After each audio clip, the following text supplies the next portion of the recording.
नमस्कार. आजच्या व्हिडिओमध्ये मी तुम्हाला अशा काड्याची माहिती देणार आहे, ज्यांनी माझा आणि माझ्या कुटुंबाचा कोरोनापासून बचाव केला.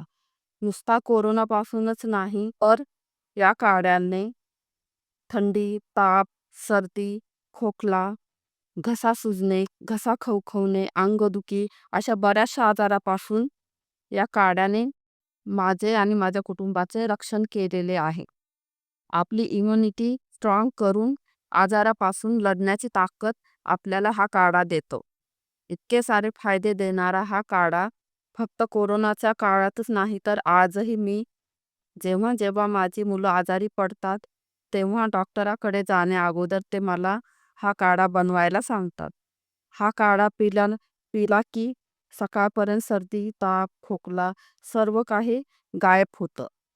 डॉक्टराकडे जाण्याची मला आणि माझ्या कुटुंबाला गरजच भासत नाही. म्हणून मी ठरवले की हा काढा माझ्या कुटुंबांना इतका फायदा देतो, तर माझ्या मित्रमैत्रिणींना सुद्धा याचा फायदा झाला पाहिजे. म्हणून मी खास तुमच्यासाठी हा काढा कसा तयार करायचा, याचे सेवन कसे करायचे, याची माहिती मी आज या व्हिडिओमध्ये तुम्हाला देणार आहे. म्हणून विनंती आहे की व्हिडिओ स्किप न करता पूर्ण बघा, जेणेकरून कोणतीही माहिती तुमच्यापासून मिस होणार नाही. चला तर मग तो काढा कसा तयार करायचा आणि त्यासाठी आपणाला कोणकोणत्या वस्तू लागणार आहेत ते त्यासाठी आपणाला लागणार आहे संत्र्याची वाळून घेतलेली साल, थोडासा आल्याचा तुकडा, 2 इंचाची दालचिनी, 2 ते 3 लवंग, 3 ते 4 काळी मिरी, तुळशीची पानं आणि मंजिरा मी घेतलेले आहेत. आणि आपल्याला आणखीन लागणार आहे अर्धा लिंबू, आम्ही कट करून घेतलेला आहे.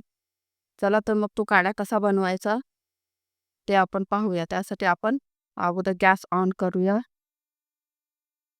गॅस ऑन केलेला आहे. आता यावर आपण लोखंडी कढई ठेवून घेतलेली आहे आणि इथे मी फिल्टरचे पाणी घेतलेले आहे. हे आपण या कढईमध्ये टाकून घेऊया.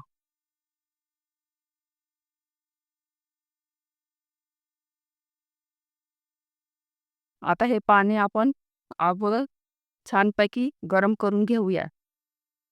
तोपर्यंत आपण या खलबत्त्यामध्ये मी हे लवंग, दालचिनी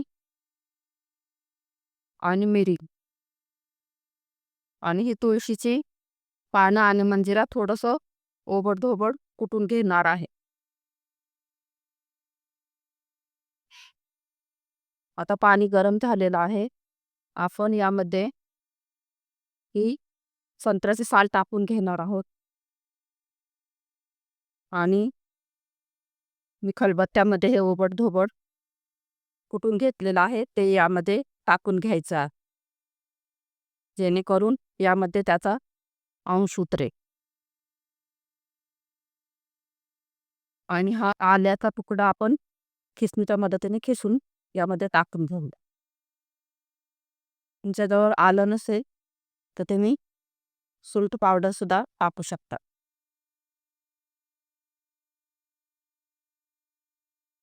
आता हे छानपैकी 5 ते 10 मिनिट झाकण ठेवून आपण उकळून घ्यायचं आहे. जेव्हा हे पाणी टाकलेलं थोडंसं आटवून आटवून कमी झालं की मग आपण त्या स्टेजवर गॅस बंद करून ते आपण गाळणीने गाळून घ्यायचं आहे. मैत्रिणींनो, मी हा काढा गाडीच्या मदतीने गाळून घेतलेला आहे. आता यामध्ये आपण थोडासा लिंबाचा रस आपण यामध्ये टाकून घेऊया आणि हे छानपैकी मिक्स करून घ्यायचं आहे. आता हा काढा तुम्ही संध्याकाळी झोपायच्या वेळेस गरम गरम पिऊन घ्यायचं आहे आणि झोपून जायचं आहे. सकाळपर्यंत तुमची थंडी, ताप, सर्दी, घसा खवखवणे, घसा सुजणे यापासून तुम्हाला खूप चांगला आराम मिळणार आहे. अशाच पद्धतीने तुम्ही मी सांगितलेल्या टिप्स फॉलो करत हा काढा तयार करायचा आहे आणि याचं सेवन करायचं आहे. कोणतेही इन्फेक्शन मारण्यामध्ये हे काढा अतिशय महत्त्वाचं काम करतं आणि तुमची इम्युनिटी स्ट्रॉंग करतं. तुम्हाला आजारापासून लढण्याची ताकद हा काढा देणार आहे. मैत्रिणींनो, पूर्वीच्या काळी तर डॉक्टर नसायचे, औषध गोळ्या नसायच्या. अशाच पद्धतीचे पूर्वीचे जे आजी-आजोबा असायचे, ते अशाच पद्धतीने काढा तयार करून किंवा औषधी वनस्पती खाऊनच ते बरे व्हायचे आणि आपल्यापेक्षा जास्त आयुष्य ते जगायचे. माझे आजोबासुद्धा अशाच पद्धतीचे काढे बनवायचे. औषधी वनस्पतीचा खूप वापर करायचे. ते कधीही डॉक्टरकडे जात नसायचे. त्यांच्याकडूनच मी हे काढे बनवायला शिकलेले आहे आणि मला यापासून खूप फायदा मिळाला. तर मी म्हटलं, की चला आपण हे आपल्या मित्र-मैत्रिणीसोबत शेअर करूया. अशाच पद्धतीने तुम्ही काढा बनवा आणि तुम्हाला कसा रिझल्ट मिळाला ते मला कमेंटद्वारे नक्की कळवा. व्हिडिओ थोडा जर हेल्पफुल वाटला तर व्हिडिओला लाईक करा, सबस्क्राईब करा, सोबतच बेल आयकॉन प्रेस करायला विसरू नका. असेच नवनवीन व्हिडिओ मी तुमच्यासाठी घेऊन येणार आहे. तोपर्यंत धन्यवाद.